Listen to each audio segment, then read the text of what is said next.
Hey, what's going on, everybody? I'm Trent Wel-Don with Wel-Don Tanks. We are here in one of the best fish rooms I've ever seen, only because it's smaller than mine. But wait till you see what Cody's got cooking up in here. So we're gonna flip the camera around. So this is Cody with Rainbow Shrimp. Check his place out. We're gonna get the full tour today. You guys, we are in a treat for this one. Thanks so much for being here, Trent. This is so exciting. I'm stoked to share with you guys. This is the shrimp room / fish room. So this is where everything goes down. We're in the garage. It's a styrofoam insulation that we grabbed from Lowe's and made a false wall and just basically built it out of the corner of the garage. So check, guys, like this is, we came out in the garage and this is his door. He built a door. Friction fit. I didn't no know. hinges needed. I had no idea where he was taking me until he popped it open. So how, this is false wall. So my fish room's 7x8, 8x7. I love saying that. How big is your overall fish room? You know, I think it's about 6x8, something like that. I could be wrong. When I was, coming down to laying the wood down, I'm sure I was off by a few inches here and there. But like, it's a roughly 6x8 room, and it's quite small. I've got, this is a 55 here, and then there's a 55 on this side. So those are two 48-inch tanks. So that gives you a little bit of scale there. It's a small room. It's like a glorified walk-in closet, really. So if there's one thing you can learn from Cody, you can do anything if you put your mind to it. You guys check this out. You can have tanks wherever you want, especially like me, if you have other people in your family who don't want tanks everywhere in the house, you can get creative and figure out places to put them. So the obsession can continue. So we are here for the full tour. So do you want to? Is it better if we lock ourselves in? We can lock ourselves in. That way we keep that, that thermal climb going. Okay, we're gonna sneak in. So check this out. We're gonna be doing a little bit of a waltz around each other here. Friction fit door. Little did you know this is actually a time machine as well. Oh, I would love that. If we teleport somewhere, it does feel like that, right? It's like a little machine in here. So we'll do a walk around here. So this is his newest. Yeah, just set that guy up. This is the 10-gallon rack with a 40 on the bottom. That's where a lot of the shrimp breeding goes on. And then I've got two 20 longs up here and a 55 down here. This is like a shelf kind of mimicking the aquarium co-op basic design. And it works pretty well. How many, I didn't even count them. How many total tanks are in here? What do we got? I'm trying to remember. I think we have 12 in here, something like that. I think I've got like 13 total tanks. We'll see. I should know that number. That's kind of embarrassing. I think it's 13. I don't think I can tell you how many I have in my fish room right now either. Cool. Yeah, Cody's gonna take us on the tank by tank tour. So when you are ready, man, where do you want to start? We can start over here. Okay. You're pointing this direction. Why not? This is kind of a joke, really. It's kind of funny. I came up to this weekend. I was super excited about it. And last weekend, the plan was to redo this tank. I didn't get the time. It was a busy week. So I redid this tank in the last 12 hours, 24 hours kind of thing. So this is brand new. It used to have a bunch of jungle val, and it was just kind of a jungle in here. No pun intended there. It's just a mess. And so I just ripped everything out and threw in some new plants. I was just last week able to visit family, and there's a really cool fish shop near them. I'll give them a shout out too, just because I feel like they deserve it. Aquarium Zen, really cool shop in the Seattle area. So if you're ever there, check them out. Oh, you shared that on your Instagram page, right? Yeah. So you can go check out a little more on my Instagram page for photos of that shop. But just a beautiful place. It's really fun. It lives up to its name.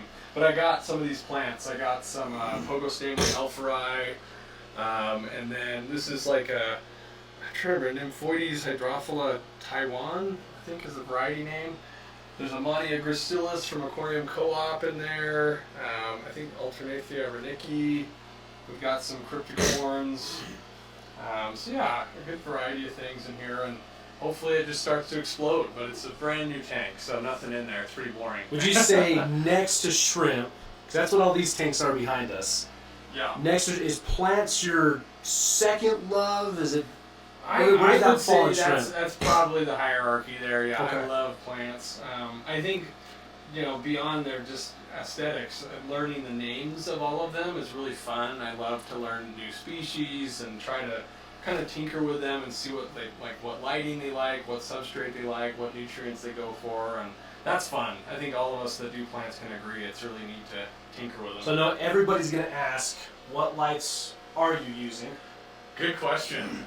So this is kind of a discussion in of itself. I think it was Lucas Brett's or Jadron Aquatics, one of the two. I got the idea from them. I think it's like an off-brand of Aquanit, but Aquanit itself, if you go online, it's like a kind of an ugly, hideous wide bar. Yes. And I didn't want that, and I didn't feel like they were super quality. And so it says Aquanit on here, but it's not the same. And you have to kind of like really do a lot of searching online through eBay, Amazon to find them. I'm always trying to like reinvent how I find them because I feel like their listings are not very consistent. But again, it's a type of Aquanit, and they're fantastic. I actually sell them on my website from time to time when I have some extra cash to buy them in bulk. Okay. But they work super well for the money. I can't recommend them enough. You want to plug your website? Yeah. Links will be in the description below, but feel free to plug it. Absolutely. I think we're out of stock right now, but it should hopefully be in stock soon enough. But rainbowshrimpshop.com. That's rainbowshrimpshop.com. Yeah, definitely go check that out. My wife made that website and prettied it up for me, and it's awesome. So check it out for sure. But yeah, they work great. So this is can we call it the 12-hour tank? So it was just done 12 hours ago? That's right. This is the turned in my homework last second thing. So, cinder block stands. Yeah. Love it. Done these. Yeah. So 20 long. What's your other 20 long? Yeah, so this one's a fairly new tank too, and I would call it barren, just because I keep Amano shrimp in here. And this is, if you've ever bought Amano shrimp from me, this is where they live. And I like to be able to feed quite a bit and clean quite a bit and catch a lot of shrimp. So I don't want a ton of foliage. So I just have slow-growing crypts in here and pretty sparse so that I can find the Amanos when they're hiding out. And I also have a colony of green jades that has started in here. If you're into shrimp at all, you know that green jades are kind of up-and-coming, new variety that everyone's kind of excited about in the Neocaridina world. So I'm really excited to hopefully get them going. I've got 4 or 5 females in here that are pretty good quality, and they've already had one drop of shrimplets, so hopefully that continues and we get a big colony going. But right now it's pretty minimal. I found one of the females earlier, I think. Yeah, it's a beautiful shrimp. It's some work finding them because it's like 3 or 4 shrimp in a big tank like that. They're pretty easy to blend in. So where do you want to go next? 55 down below? Sure. I know this one's going to get the most attention, probably because of that. Check out how thick this substrate is. This is a fun tank for sure. I can say that without a shadow of doubt. I enjoy this one. Probably one of the most enjoyable tanks in here for me. I just love it.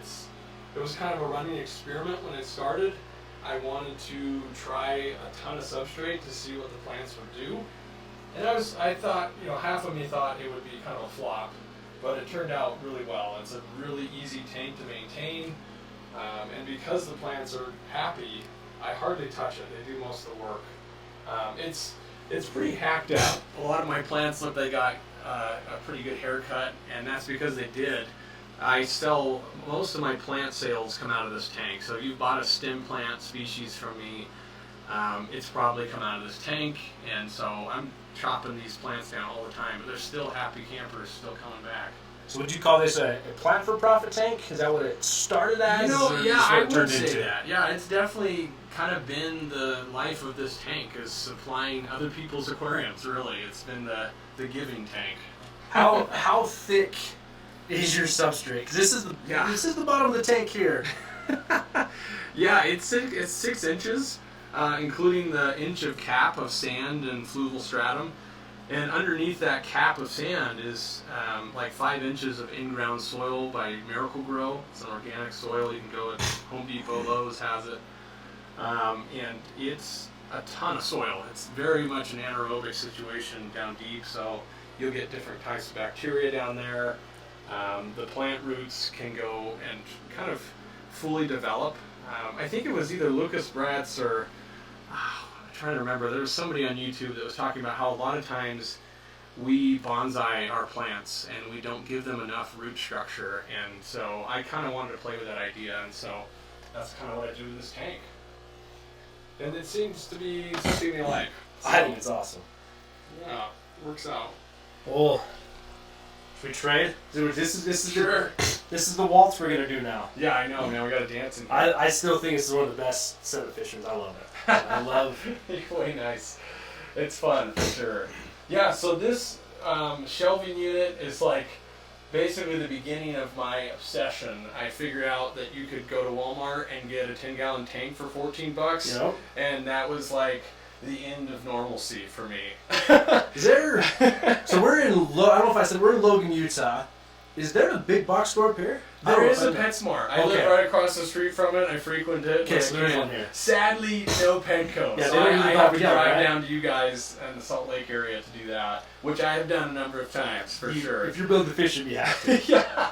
But yeah, a lot of my 10 gallons were just the normal one from Walmart, and they've held up. They've done okay so far.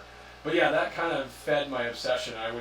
I felt like for a while there, every other weekend, I was setting up a new tank and getting a new shrimp, Neocaridina species, and so that's kind of where these all came from. Is about a year and a half ago, just building all that up and starting it. And the dream was to have, as many of the base colors of Neocaridina as were out there, and that's kind of what built this shelving unit, that kind of idea. And then it's progressed into some guppies more recently. I have been hanging out with the Fancy Guppy Associates Club here in Utah, and they do a lot of cool meetings, and got some of their fish, and have been kind of trying the guppies out. So we met in person at the Guppy Club. Yeah. But I want to say I found your Instagram before that. I was shopping for shrimp online, and I think I came across your website. Oh, cool. I found it off Google, so Google has you. That's awesome. You found I'm glad that. to hear that for sure. So give us what's your favorite tank on this wreck? And that's a terrible question on me. Yeah, that is a hard one for sure. I would say right now it's probably either my Crystal Red tank or my Blue Dream Neocaridina tank. Both are like really low maintenance, and they just sing for me. They do good things. Right now I don't have a ton of breeding action with the Crystal Reds, but they have just lived forever. I have adults in here that are probably well over 12 months old now, really healthy. And there's never an issue with algae in this tank, and the plants and moss just almost are in stasis. Okay. Like they last forever, what seems like. I hardly touch this tank, and I love that about it. Would you say crystal shrimp are as difficult? Because you go on the internet, everybody says crystals are the most difficult shrimp to keep. I think anytime you get into Caridina, they're a little more work than the Neocaridina, but I don't think they're... I would say that's more initial work. I don't think the upkeep is that bad. I think that's where they get a bad rap. People are always like, oh, I can't do water changes because I need to buy an RO system or buy distilled water. And I go and buy distilled water at the grocery store every couple months. I do like a 1 to 2 gallon water change, and I add salty shrimp GH+. It's that easy. It's really simple. So if you don't want an initial investment to it, maybe you don't want to buy substrate that's unique to them or something like that. That's where maybe you could maybe you want to avoid them. But I think they're pretty chill. I think they're a lot of bang for their buck too. They're beautiful. They are gorgeous. Yeah. And then you talked about your Blue Dreams down here.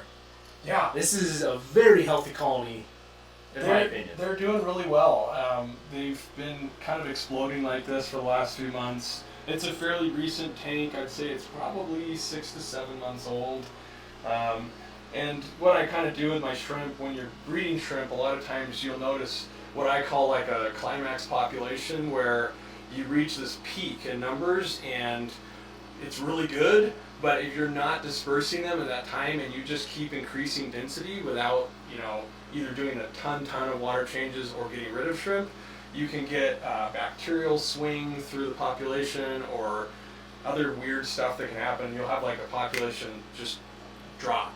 And so they've been a cool example of like moving them around enough to keep them in kind of this stasis of growth. Always healthy. Yeah, and that's been cool. They've done a really good job at that. I forgot to mention that with the 55 down here, I used to have over 500 yellow goldenbacks in there. So shit. And that's where I really learned that lesson hard. And they peaked and they crashed really hard. I sold some to a few people, so if you still have them out there, keep breeding them, keep them going, get them back to me. I'd love to buy them back from you because I lost my colony. Any chance that, do you know who Because Your Fish is? Seth? Yeah, I think so. I think I've seen his material. Any chance his shrimp came from you? If he bought them from the waterfront or... Because he's got a really healthy population of that same shrimp you just described. It could have been me. It also, the guy I got them from originally lives in Payson. I'm forgetting his name now, and I feel bad I bet you they're the same line then. They're beautiful. Yeah. Yes, you should get those back so I can get them. They're awesome. I will say they're really finicky. Obviously I had a drop because of other reasons, but before that it took them a year to get to that number where I've never had that kind of slow progression with any other shrimp. The blue and red varieties are way tougher. If I have a spike and a bacterial infection or something like that, I'll lose some shrimp, but I never lose the whole colony. The yellows, they just like overnight, everybody died kind of thing. So again, they seem a little more fragile, but they're beautiful for sure. But yeah, really cool colony of blue dreams for sure. And then down below, so you set up the 40 breeder. You did an Instagram video of it? Yeah, I kind of did like just a quick little video on like the hardscape going in. I don't know if I've done a lot of updates on it since. It's 4 months old now, so it's got a little bit of algae building up. But yeah, it's a fun tank. It was supposed to have like some larger fish in it, and then I just was like, you know what? Let's just leave it blank for a little while and put some of my lost or homeless fish that have no buddies anymore, and everybody kind of ended up here. So like my Cory cat, who his buddies of old age had died and he was alone, and I've got some random guppies in there, and they all just kind of made their home there. So it's a beautiful tank. It's a fun. very well done tank. It's a lot of fun. There's some blue dreams hanging out in there as well. But yeah, it's a neat tank for sure. So before we go to your final 55, I want to point some things out here, if I may. Please do. The ingenuity in your fish room. So everybody thinks you need big air pumps to run it. you're used. These are like Amazon, Like Walmart what you buys. had, right? Yeah. And it's powering all these tanks. Yeah. This is those like 4 or 5 little air pumps are doing 9 tanks. So it's pretty awesome. And they're healthy. Everything's going good. Yeah, I'm a huge proponent of sponge filters, especially if you have multiple tank syndrome and you've got a lot of tanks going on. You can't do anything better. They do a really good job. And then I didn't even notice this, but you pointed this out. So this is the false wall. This is all your foam. Mm-hmm. And he's got a light in the center of the room. And the idea behind it is genius. I didn't even notice it or think of it. It's essentially like a false sun. So, in a dark room like this, it's dark in the morning when normally fish and shrimp would have some sunrise going on. Not really intense light, but low light. And so I tried to emulate that by putting a light that comes on before all my main lights come on at noon. So that way they're not sitting in the dark in the morning, and hopefully they get some light stimulus to be more active and wake up, get their metabolism going. So, yeah, kind of a pathetic sun, but it works. It works. That's the thing. It works. So then this is the latest edition. Yeah. Correct? Yeah, I just built this before, it's about a week before Thanksgiving, so it's probably 2 weeks old now-ish. And threw some Eco Complete in the bottom of it, and then some black diamond blasting sand over that, and then a ton of Val and Rotala. A little bit of Amano as well. So this tank is empty currently. Yeah, No it is. livestock. I know, right? Everyone's like looking for the fish. I did too when I first got here. So Cody has a request, a question. Yeah, I have been kind of imploring people on my Instagram recently, and I would like to do it on this video as well. What do you think we should put in here? I don't want anything too big or too aggressive, but I'm also not too stuck on doing shrimp. So if you can think of a fish that readily reproduces and takes care of its young, I'd love to do something like that. Maybe a small cichlid that's more peaceful, or we'll see. I've got pleco caves in there, and so maybe some bristlenose plecos of some kind. I would love to get some long-finned green dragons from Greg Sage, but it's been a while. I've been waiting for a while, and he sells out in like 2 seconds whenever he divvies those out. So we'll see. I might keep waiting, but we'll see. Trying to get the green dragons? Yeah, I'd love for them to be in here.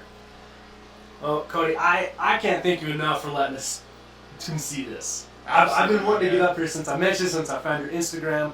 So you're Rainbow Shrimp on Instagram too? Yeah, rainbow_shrimp_. Links in the description. That's your main social media platform. Do you do anything else? Yeah, right now Instagram seems to be the easiest for me to use, and I enjoy just having my shrimp community, fish community on there, so it works. Does the trick for sure. Yeah, but feel free to reach out to the website or through Instagram anytime, and I love talking shrimp or fish. So. Any final words of advice, or you know, what do you want to leave us with? Man, that's a good question. I always thought about that when I watch other people's streams. I know, I did. You know, I would say just like find ways to reinvent your tank. You know, I think it's real. The goal of this hobby, I think, should be to learn something, and so try new species out or read up on things. Stay curious. I know Corey from Aquarium Co-op the other day was talking about kind of getting worn out on the hobby. Sometimes we have dry spell where you just don't feel into it anymore, but you know, go read up on some new abstract thing, bacteria or plant growth in your tank, and you'll always be able to reignite the passion there. So keep learning, stay curious. That'd be my tips there. Thank you again. So everybody, check on the way out. Check out Rainbow Shrimp. Show them some love. Buy all of his shrimp so we can come back and do this again. And we'll definitely talk to you guys in the next one. Cody, thank you so much. Absolutely. Thank you, Trent. Yeah, so I almost forgot to show you this one. This is kind of the flagship of all of my tanks. I really have enjoyed this one probably the most out of all the tanks I have right now. I've got some more high-tech stuff going on where there's CO2 injection going on. It's a shallower tank, so the light penetration's a lot better. And we have some carpeting Monte Carlo going on. A little bit of algae right now. It's not quite as happy as it could be, but I've been really pleased with the carpet as it's progressed. And then tons of crypts, some Amania gracilis, some pretty big Amazon swords there in the back right. We've even got a little bit of Madagascar lace plant that I just so love hanging out here on the left. Yeah, bunch of Java moss, or Christmas moss I should say, on the top, and the Bloody Marys love hanging out in there and foraging.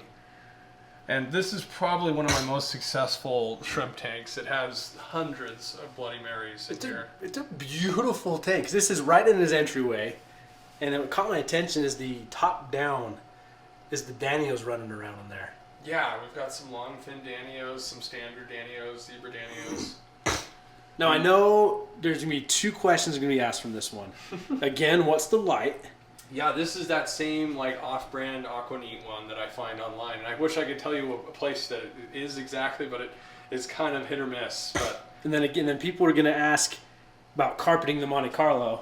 Yeah. Because that's a full carpet of Monte Carlo. Yeah, it started off with just like, I think 3 individual potted pieces of it from Aquarium Co-op, and then it's just taken off.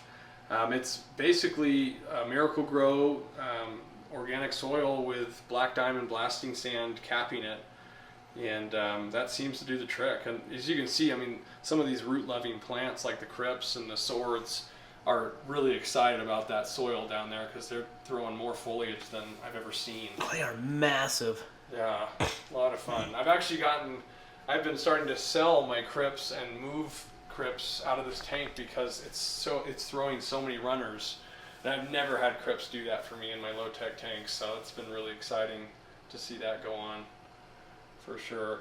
And it's a great example of a pretty healthy ecosystem with not a lot of maintenance. I rarely do water changes. I top off a lot. I can't even imagine what the TDS is, and there was a lot of solids in this water. It's definitely built up, but the plants do all the work. They turn the water over constantly. There's so much foliage growth that it's a really nice filtration. We've also got some little exclamation mark rasboras in there. Oh, they are in there. I didn't even see those at first. They're really timid, yeah. They think we're feeding them. We could throw some food in there, see what they do. See if they get a little more excited for us. The raspberries, they're tiny, but when they see food, sometimes one or two of them are brave enough to come out with the Danios. I love the Danio activity, though. They're just always moving. It's a good asset to the tank, I will say that. They're fun, for sure. Yeah, there's a raspberry coming out. At first, the first few months, I had to specially feed them in the back of the tank because they were so scared of the Danios. But now they've kind of, I don't know, they've become more brave and brazen. They just come right out. It's really fun to watch them.